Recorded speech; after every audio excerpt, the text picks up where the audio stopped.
What is going on, you guys? My name is Cody Thixton, and this is the Justine Podcast. We are coming to you guys live on July 7th, 2025 for episode 110, where today we actually have the return of a very special guest.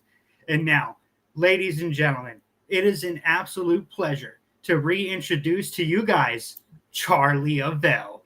Yo, what's up? What's good, everybody? Finally back after what, a couple years already? It's been a minute. Yeah, I know. It's already been like a year and a half, which is insane to think about. Oh, wow. Dang, that's crazy. I thought it was more. Yeah. All right, man. Well, let's just start out for all of the people who maybe don't know you. Maybe you can reintroduce your name, where you're from, and maybe what you've been up to since the last time we talked. Well, my name is CHARLY AVELL. I use that name most of the Pacific Northwest, mainly at DOA and POW. Based out of Portland, Oregon. From the last time we were here, really I've been chilling and just improving and doing my best and getting better at everywhere I go. I do different characters from DOA with the drags, and then at POW I do the pretty CHARLY AVELL. That is so interesting. Yeah, but before we get into the dregs and pretty, I actually wanted to bring back up with you. I know the last time that we had talked about Oregon Pro Wrestling School, but since then, Oregon Pro Wrestling School has really expanded. So how is it looking at that expansion going forward?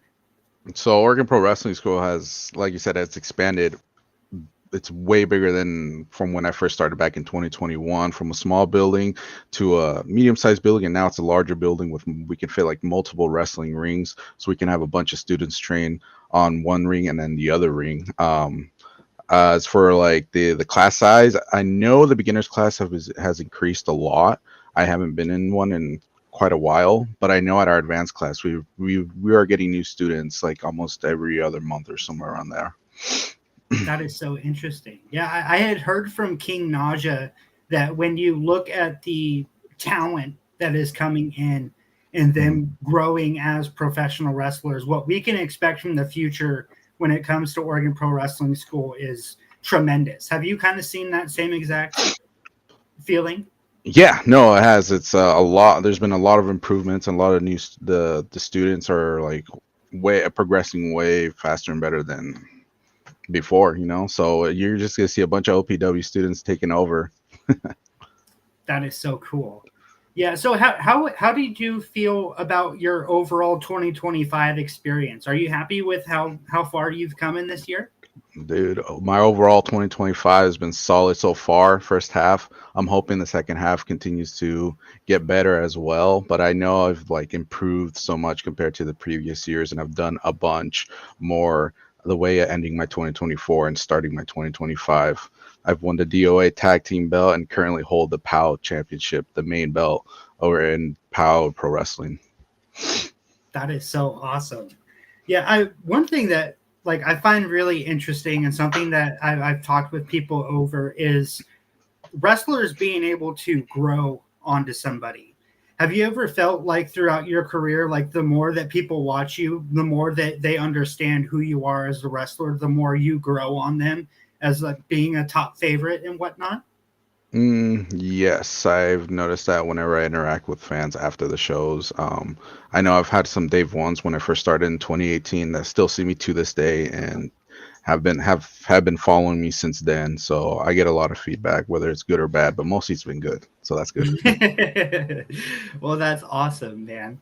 Yeah, I know before I started this podcast today, at least, I felt like a lot of nerves heading into it. Like, what was the one point like throughout your career where maybe you felt the most nervous? Do you see that happening as often? So I always feel nervous before my matches and everything. The most nervous is when I got the opportunity to work for WWE. So you've seen some on clips and pictures. That is the most nervous I've ever been. But overall, it's fun. But you learn from it. So yeah, interesting. Okay, so let's talk about Baseball 4. I know you were going up against Drexel at that time, and before the match started, they said that it was teacher versus student. So can you kind of Mhm. explain that relationship that you have with him as far as that teacher-student aspect? So yes, he brought me in at DOA. This is a different universe, but he was my teacher there as the Dregs. And then for baseball over at PAL, it was the same thing, but we didn't really have a name there. I think I was just part of Most Violent, and he brought me in with Funny Bone. Um, but then I decided I wanted to go my own separate ways after being with him for a couple months. So there's that teacher and student. I learned from him for those couple months, and then it was my time to shine and move on. Hmm, very interesting. Yeah, I know that Drexel has kind of teased a little bit that his time will be coming soon for him to retire. So how does it feel to be able to have like a good match with him on his quote unquote exit? Uh, I feel honored, even though I hate the guy. Um, but no, he taught me a lot, and I'll just leave it at that. Okay. Yeah. So like what was baseball for you? Like how was it like wrestling in that environment? It is different compared to where we wrestle at World Ties. It's a different atmosphere. Uh, it's a bunch of like, from when I get feedback when I went from the last one, is a lot of new people attended, and there's like, oh, this is my first show, or this is my first time seeing wrestling in this kind of way. So it's a different vibe, but it's always fun. The energy is always there from the beginning to the end, just like our regular shows. But this one's just like with whole different people, and some that attend the regular shows at PAL. Yeah, that was something I wanted to actually ask you about was the difference in crowds. Do you feel like you guys were able to really build that connection even with the newer viewers? Oh yeah, yeah. We even with the new viewers, like even with like now that we're streaming on YouTube, we get a bunch of views, and we still keep our regular PAL crowd, but we always accept in the new ones, and we have a different taste for each and every single match that we show on display. Yeah, that is so interesting. So how was it for you as a professional wrestler and you trying to constantly evolve or build a name for yourself around the Pacific Northwest? How can you kind of tell us how you gauge that as a professional? So as a professional, I keep training. That's what I keep doing. I train every week at Oregon Pro Wrestling School, and then outside of there, I study, watch film, and then I will also, to get inspired by other characters and stuff, I'll watch movies, I'll watch TV shows, and then you just get the juices flowing so I can stay creative and don't stay at a line that just keeps going. I want to go up, and maybe downs, but that's what I do, at least on my end. Yeah. Yeah, I think that was one thing I brought up in my last podcast was kind of the ebbs and flows of being a professional wrestler. So can you kind of tell us maybe one time in which you were maybe at that low? Not that really from the top of my head. Um, maybe I think it would just be during like the COVID era.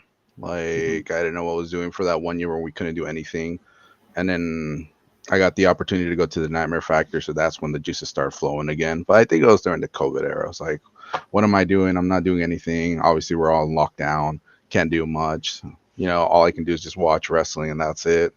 I don't have a wrestling ring or anything, so it's like, just gotta wait and see how this whole year goes. And then, like I said, I went to the Nightmare Factory, and the juices start flowing again. So that's about it. That is really interesting. Yeah, I know during your guys' Devil's Playground match that Drexel brought out his classic staples. So how was Hmm. it taking those staples around your body? Like how much does that No, suck? not fun, man. I'll tell you that they hurt, and they actually stick on there, man. It hurts. Yeah. It ain't toys, dude. It's all real. Awesome. So during in that same exact match, you were with the Sicarios. So when did that whole team start? Oh, that whole team started earlier this year, I believe. I lost kind of track right now. But, I just needed some backup, need some good strong men besides me. I know I'm strong, but, it's always nice to have your henchmen. So I recruited them, and, the rest is history. That is so awesome. Yeah, post or not post-match, pre-match to that, one of the commentators said that this is the pretty era. So how does it feel having that moniker with what you're doing in your run so far? It feels nice. It is the pretty era, and we're going strong so far. Come on now, look at us. We're striving. Interesting. Yeah, so like how does it feel like walking into a match with a championship as opposed to like you wanting to capture the championship? How does it feel holding it post-match or pre-match? Well, it feels heavy because it's real. It's nice. It is a different vibe. All eyes are on you, and you're like the main guy. So you're gonna put on a show for y'all, and I'm gonna dominate each and every single match. Yeah, that is so awesome. So like, what is okay? So during that match, I noticed that you guys used multiple doors, kind of as like spots. How much does that suck using a door? It hurts just like going through a table. That's all I'll say.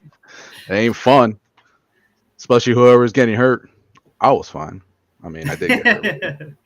I felt like during that same match, you guys had a thumbtack bat. So how was it kind of working with referee Bradley with him working on all of the weapons? Like who brought that to the table? Drexel brought that. He's a crazy man with all the tacks and everything, man. He's crazy. I don't know what Brad's doing. Brad should just be reffing. Come on, Brad. Yeah. Okay. So earlier, when you were introducing yourself, you said that you had multiple characters in multiple companies. So how is it kind of gauging whenever you're stepping into this environment and that environment and being like, this is now what I need to bring to my matches or my character?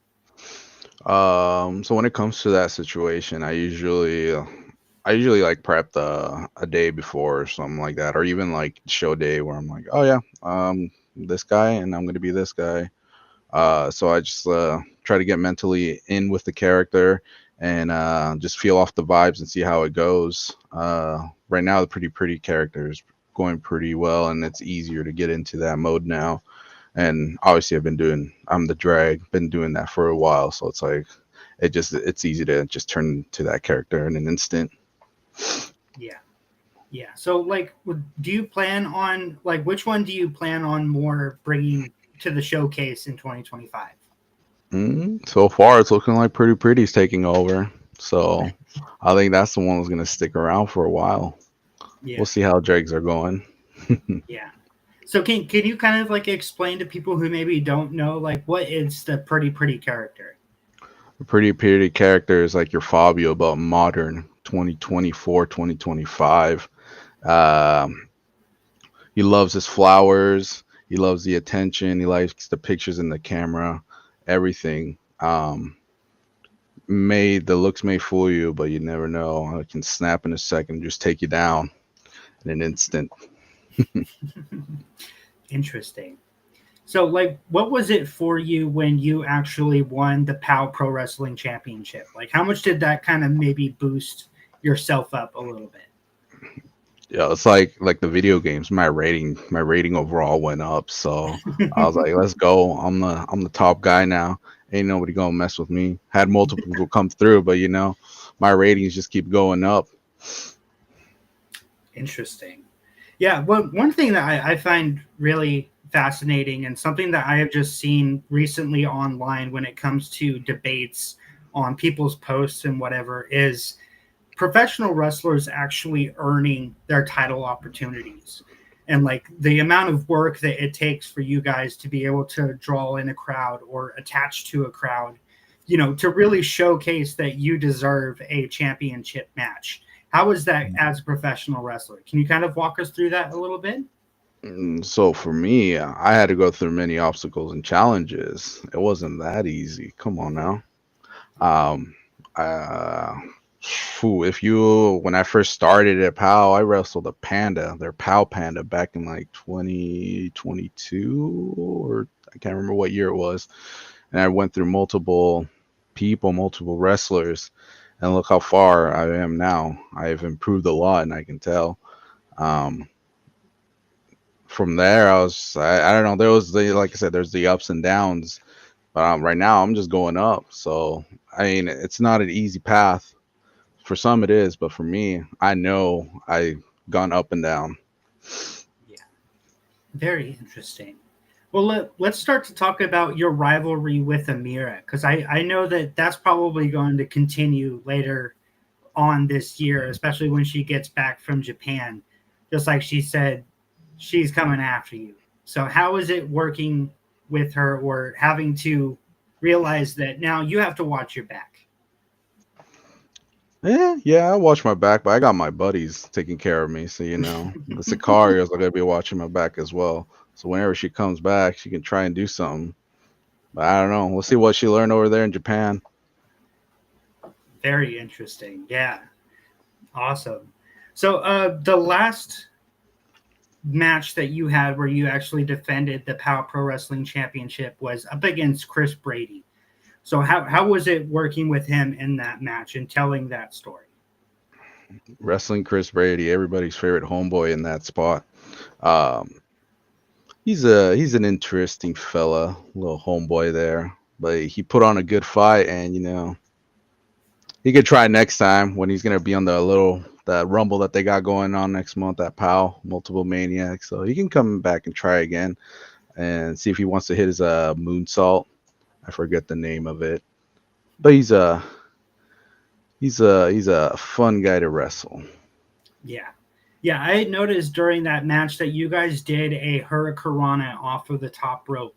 And so how is it kind of going forward and working with all of these different wrestlers and knowing what they can bring to the match and what you guys can implement that will make it a better overall match? How is it kind of coordinating with the people backstage? Well, it's just like every sport, like basketball and football and soccer. You look up film and watch what your opponent does. You study their moves and their movement, and then from there you make your own decision and go off from that. So I don't know. It's just that mental stuff, mental game as well, not just physical. Yeah. Well, how is it kind of like doing that and doing those digital studies with somebody to whom you haven't wrestled with before? Have you ever like dived into somebody's footage to see what they have to bring? Yes, I do that when I can, and usually it's most of the time. And then I see what they like to what they like to do. So like they like to do the spear or they like to do the moonsault. I'll see what's going on, but I'm always smart and I'll block it. Yeah. Yeah. So, what about when you're at Oregon Pro Wrestling School? Because I've seen them post about on their social media that like having those digital studies and doing it as a group is very helpful. Have you like done that multiple times? Like just watching as a whole group of students? Yeah, with the students, a whole different. It's a whole different vibe. It's also depending on who's in there and who you're training with, because everybody's at a different level. But it is a whole different thing that goes on there. But the only way to find out and see how it goes is if you come into the school and do it. So, but it's a whole different thing there. It's a lot. It's a lot. There's a lot going on there. It's from like Monday through Wednesday and then Friday. There's so much going on, and sometimes it's easy to keep up, and sometimes it isn't. Yeah. Well, I know when I was interviewing Rook Kelly, I had asked him what his opinion on somebody who has it. Can you kind of explain from your perspective, like what does it mean? To me, it is the look, yes, the wrestling, but also the way they can talk too. Look, talk, and wrestling, and then also the charisma.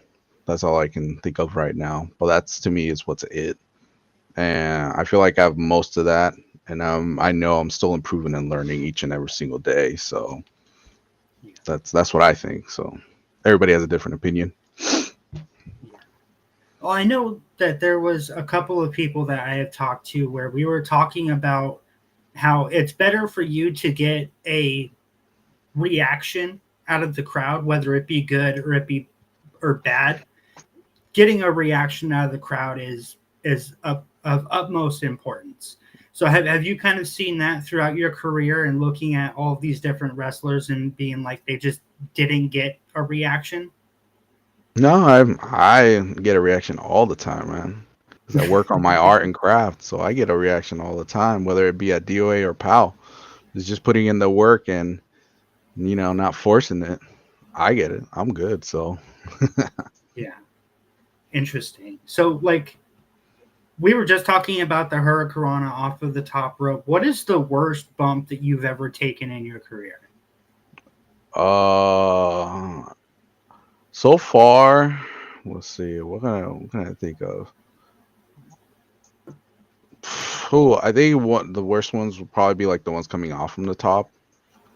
I know there was one time when I took a superplex and it really like messed me up for a bit.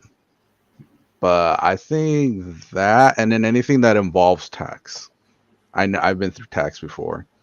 And if you see my match that I had with the Flamin' Aces as the Dregs with Austin back in like 2023, I think it was, or early 2024, we did like what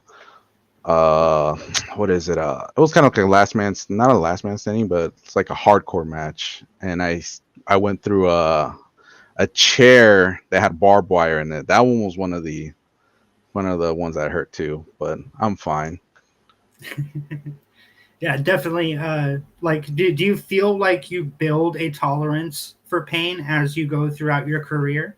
Yes, you do, but also the pain stays with you as well. Yeah, very interesting. Hold on one second. Mm-hmm. So let's talk about you performing as security for WWE. So when did that whole opportunity come to you, and how was it being like, I get to actually go out and perform for them? So that whole opportunity began when I attended the Gabe Sapolsky seminars. So that's when they come in and scout and see if you get the opportunity to get eyes on from one of the main people from WWE, and that's where it all starts. You just got to attend the seminar, and if it all goes well or you get the opportunity, it's all there. So that's where it started for me, at least. So how was it like being backstage and working in that environment? Like how much more of, I guess, professionalism do they have just based off of their overall company? Oh, it's very professional. It's a whole different experience, a whole learning experience for me from the first one into the last one. Each session or each show that I've attended, it was like a learning experience from the camera people to the wrestlers and to the refs.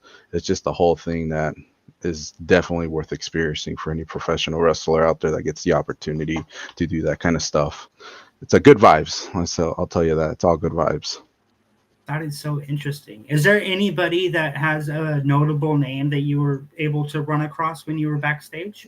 There was a lot of wrestlers that I ran across and said hi and hello, but we'll see. One of them is obviously Randy Orton was one of them for sure. I'll tell you that. It was all good vibes from the wrestlers that I met there. It's all cool people. It's all professional. So how was it for you when you were working for them or being backstage and knowing that WWE knows you as a professional wrestler here in the Pacific Northwest? Just knows that they have eyes on anybody. Like I know they have. I'm sure somebody's always watching. So I'm just trying to, when I'm on social media and all that, just be as professional as I can. Not get too crazy out there, but I know there's eyes. There's always eyes watching. Yeah. Yeah, I know I had brought up with somebody prior about referee Aubrey Edwards and how she started out here in Defy, and then she got signed to All Elite Wrestling. How is it for you when like you never know exactly who is watching? Like there could be somebody out there that is looking for the future in wrestling. Yeah. I do think about it, but I don't think too hard on it because the nerves will kick in and all that. But I know whether it be working with WWE or people watching on PAL through the YouTube channel or watching DOA through IWTV, there's always someone always watching And they won't say, but there's always somebody out there watching. So I keep it in mind as well. Yeah. Very interesting. So, who is somebody that you would think of as a underrated professional wrestler here in the Pacific Northwest? Is there anybody that comes to mind? Oh man, not right now. Not gonna think of from the top of my head, to be honest with you. But there is multiple names that should be given chances. That they're getting other opportunities, not well besides where DOA and POW, but they're getting opportunities up in Washington and in Canada as well. Because there's Yeah. more promotions, a bunch of promotions going on, so they'll get the opportunities over there. Interesting. So, correct me if I'm wrong, but you're going to be making your Prestige Pro Wrestling debut later on this year. Is that correct? Yeah, it's gonna happen this Sunday at Combat Clash. We're running at the Viking Pavilion down in Portland. It's gonna be PSU, Portland State University. So I believe we're all like the basketball team and other sports teams play. Um, yes, I'll be making my debut. I know they started back in 2017 and I started in 2018, but we've never crossed paths. Like I've never got to work with them until now. So this is a big opportunity, especially at a big show like this, which is crazy. Yeah. Very interesting. So I know that sometimes people will receive their opportunities to work for a promotion throughout their email. So is that something that you have to like constantly keep up with? Is checking your email to make sure that you can respond in time to get certain opportunities? Yes, email is one of the important ones and ones that where I've taken classes and seminars. Like it's one of the ways to be in contact with other promoters. Lately, it's been like X/Twitter or Instagram messages or whatever, but it's still important to have an email so you can get in contact with other promoters, and then also, just have your resume. It's like being, it's like working like different fields, like other professional fields. So always got to have that email, obviously a separate email, so you can make sure what emails you get and stay informed. Always have it connected to your phone, because I know a lot of people are on their phones. You got computers too. Yeah. So that you just brought up that's sort of like a resume. So how is it as a professional wrestler when you can continue to add all of these different promotions to this resume, and then the more that you can show that you've worked outside and wherever, like the more opportunities you get. How is it building a resume as a professional wrestler? It's just like just trying to apply for a regular job. Not add too much to it, but I like the highlights of it, the important ones, names and stuff like that. Because your employer, or whoever, they don't want to read the whole thing unless they really want to. So I mean, I'll have like two copies, one for like fully detailed and one that's easier to read. A lot of people's Yeah, attention summarized. span, yeah, a lot of people's attention spans has decreased. So it's like they'll read it or they won't read it. So that's why you always have a short version of it. Yeah. Yeah, I know coming up for DOA, you're going to be facing Hoochie Daddy. So what can we expect from that match when it comes to Charlie Avell versus the Hoochie Daddy? So wrestling Hoochie Daddy on Wednesday at the Morrison Market. So I think it's their DOA. I mean, there's another show on Friday, but like in Portland area, that's one DOA for this month. Wrestling him, you'll just see Hoochie Daddy stuff. If you've seen his stuff on POW and wherever he wrestles at, you're gonna see his Hoochie Daddy stuff, and you're just gonna see drags mixed in with whatever's gonna happen. It's gonna be an interesting match stuff for sure. We'll see how it goes, but I know it's gonna be an interesting one, and it'll be fun for those who are there live. Okay. Well, we still got a couple of questions left. So what can we expect from the future for you when, like, what do you want to accomplish in the future? So for sure, I was debuting for Prestige, so that one I can cross that out. Hopefully, work furthermore with them and try to expand out more. Right now, I'm feeling more comfortable wrestling and doing more work. So hopefully, once I get the money and all that stuff, I'll try to see if I can expand and just do more outside in the Pacific Northwest. But right now, I'm just going with the flow and just trying to have fun overall. Yeah. Yeah, is the Roseland someplace that you look forward to being able to wrestle in at one point? Yes, if the opportunity's there, I'm definitely gonna take it.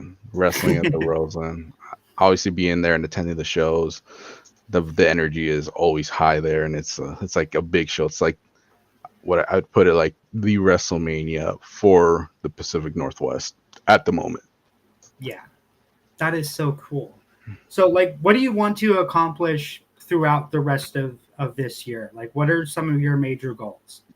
So some of my major goals, I think one's for sure is still hold on to the PAL championship and put on some good matches, you know. uh Health wise, try to stay healthy, you know. I did gain some weight, but I cut it and now feeling pretty light and better.